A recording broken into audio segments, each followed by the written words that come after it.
Hi everyone, and welcome to Back There. I'm Emily, and I'm super excited to be here with you all today. And I'm Paul, so happy to be here with you all today.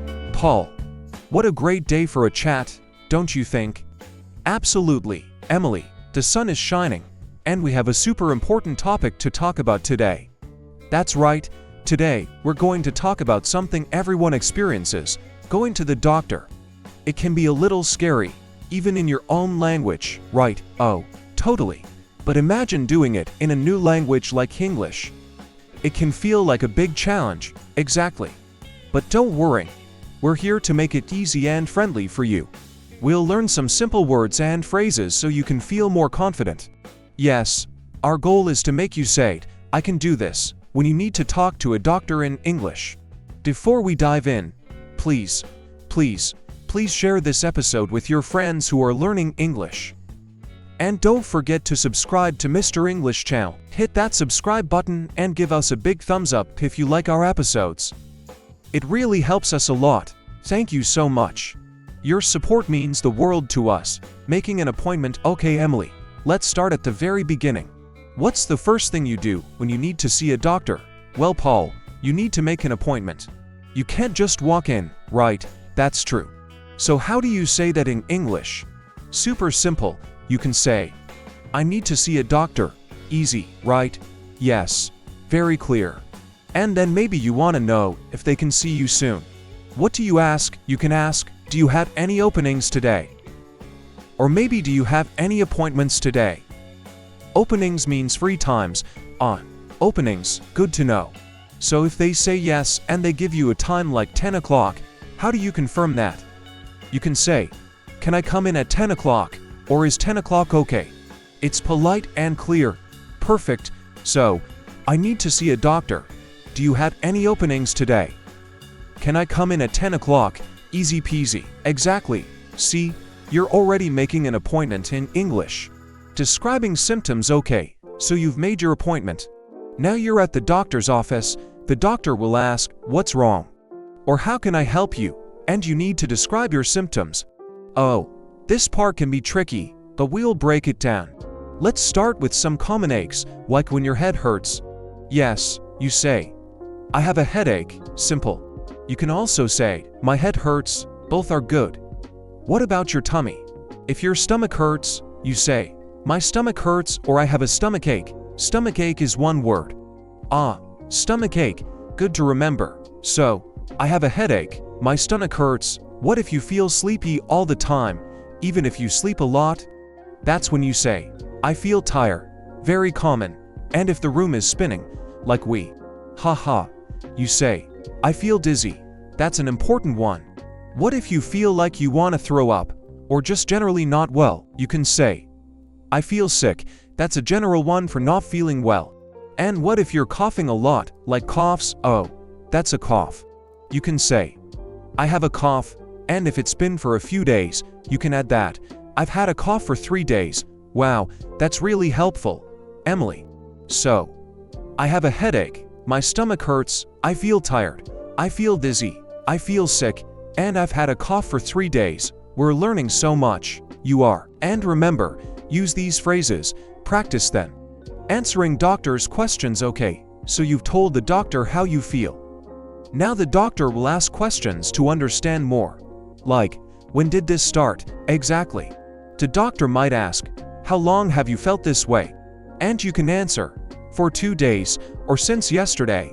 What if you're hot, like really warm? The doctor will ask, "Do you have a fever?"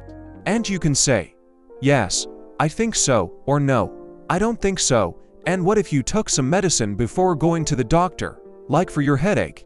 The doctor might ask, "Have you taken any medicine?" And you can say, "Yes, I took some pain medicine," or "No, not yet." These are all super practical questions. So, how long have you felt this way? Do you have a fever? Have you taken any medicine? Simple answers are best. Yes. Don't try to make long sentences. Short and clear is perfect.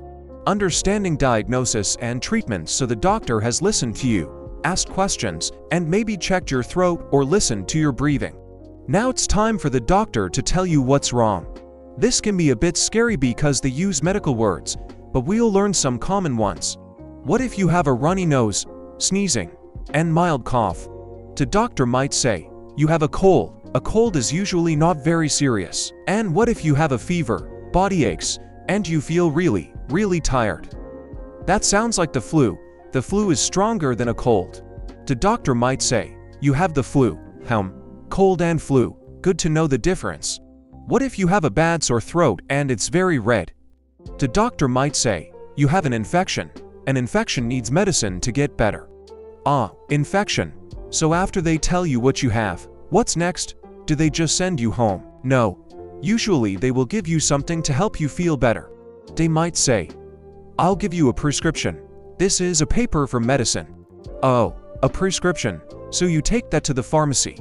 And then how do you know how to take the medicine?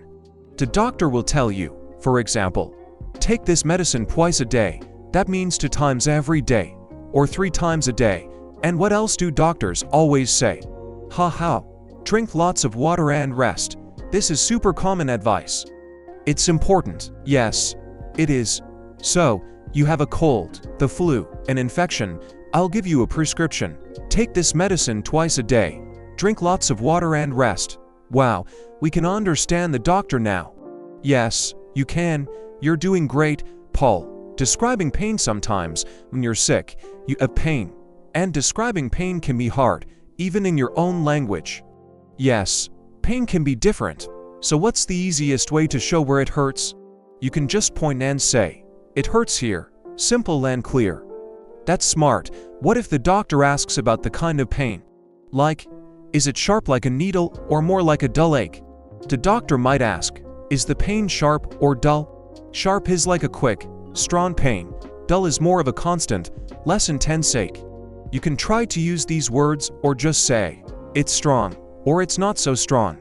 And what about how bad the pain is? How do you tell the doctor that? This is a very common question.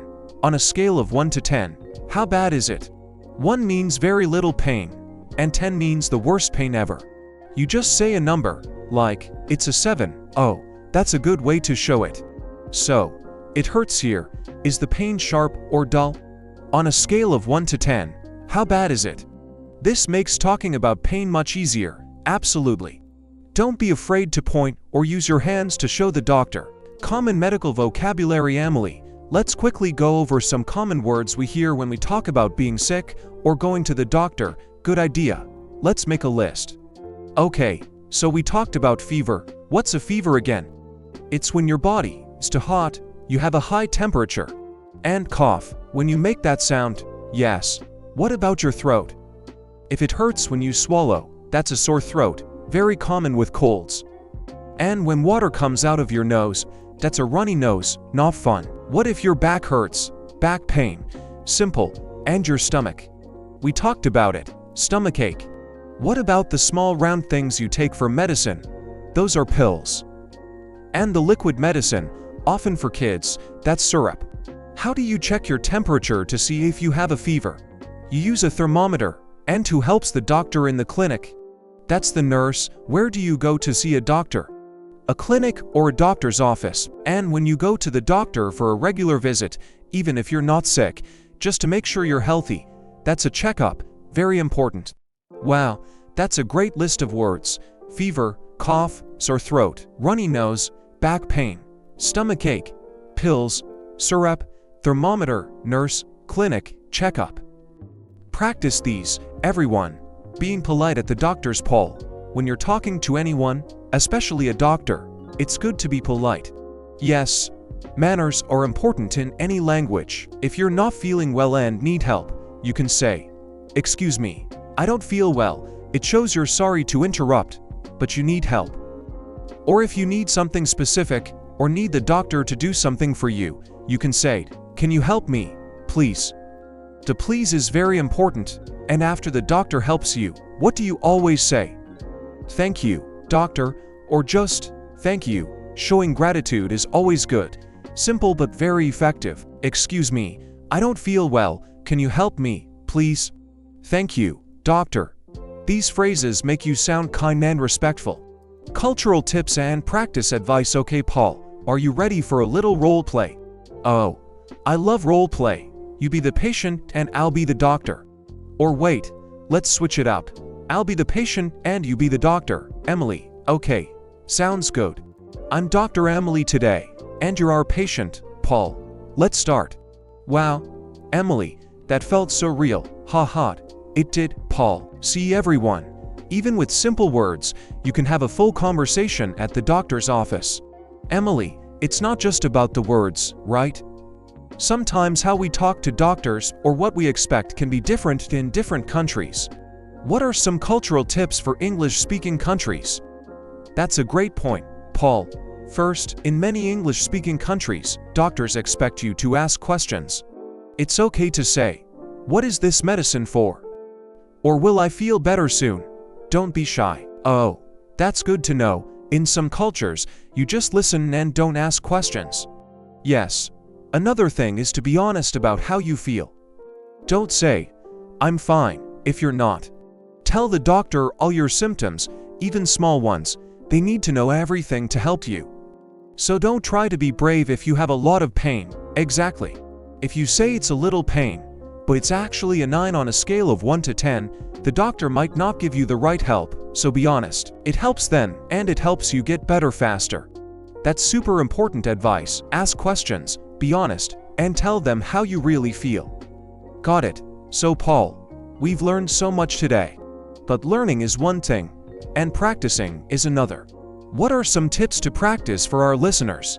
Great question, Emily. My first tip is to keep a journal of how you feel each day in English. Every morning write one sentence. Today I feel good, or I feel a little tired. If you get a headache, write, I have a headache today. Oh, that's brilliant. Simple but effective, it makes you use the words every day. My second tip is to practice describing symptoms aloud. Stand in front of a mirror and say, my throat hurts, or I have a runny nose. Pretend you're talking to a doctor. This helps your mouth learn the words. Yes, speaking out loud is so important. It helps with pronunciation and makes you feel more comfortable. And finally, listen and repeat common doctor phrases. Go back to this podcast episode, pause it, and say the phrases after us. I need to see a doctor. Take this medicine twice a day. The more you repeat, the easier it gets. Those are fantastic tips, Paul. Journaling, speaking out loud, and listening and repeating. Perfect for our A1 learners. Conclusion. Well, Emily, we've reached the end of another episode of Mr. English Channel. I feel like we've helped so many people today. I hope so, Paul. Remember everyone, going to the doctor can feel a bit scary, but with these simple English phrases, you can do it. You are much stronger than you think, that's right. And remember, practice makes perfect. Keep listening to our podcasts, keep practicing, and don't be afraid to make mistakes. That's how we learn. And before we go, please subscribe to Mr. English Channel if you haven't already, and share this episode with anyone learning English. It could really help them. And we'd love to hear from you, so leave us a comment below. Tell us what's one new English word or phrase you learned about going to the doctor today. We read all your comments. Thank you so much for joining us today, everyone. See you next time on Mr. English Channel. Bye for now. Bye-bye. Stay healthy.